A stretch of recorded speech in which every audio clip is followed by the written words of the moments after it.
I drove the knife hard into my arm, but the solid bone blocked the blade from going deeper. I couldn't cut through the bone, so I had to pull it out. I tasted some blood, but it didn't quench my thirst. I had no choice but to drink urine. The taste made me cough violently. During a canyon climbing trip, I accidentally fell off a cliff. While falling, my right hand got trapped by a massive boulder. This accident left me completely stunned. I pulled desperately to get free, but the rock didn't budge. Instead, my arm got wedged even tighter.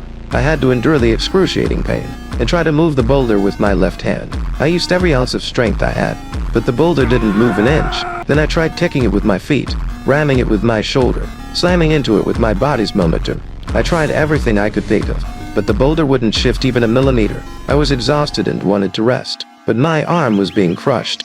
Waves of pain kept washing over me. In desperation, I screamed for help, but there wasn't a soul in sight. Completely alone, I had to figure out how to save myself. I started checking the gear I had with me. Climbing rope, a camcorder, a watch, a folding knife, and less than half a bottle of water. I began chipping at the rock's surface with my knife, but after a short while, my hands started aching. I kept at it for hours, but the rock barely had a scratch. Then, in a careless moment, the knife slipped into a crevice below. I frantically bent down to retrieve it, but my arm couldn't move. I took off my sock and used my toes to grip a small stick, trying to hook it bit by bit. Finally, persistence paid off. I managed to fish the knife back up, but I discovered the blade had gone dull.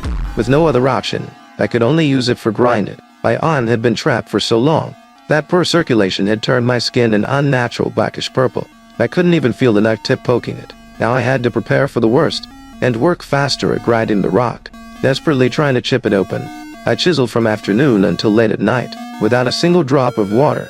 My throat felt like it was on fire. I carefully picked up my water bottle and poured a tiny amount into my mouth. To survive, I had to ration my water intake, only one sip every 6 hours. After drinking, I took out my climbing safety rope. I kept throwing it upward. I threw it dozens of times without success, but I didn't give up.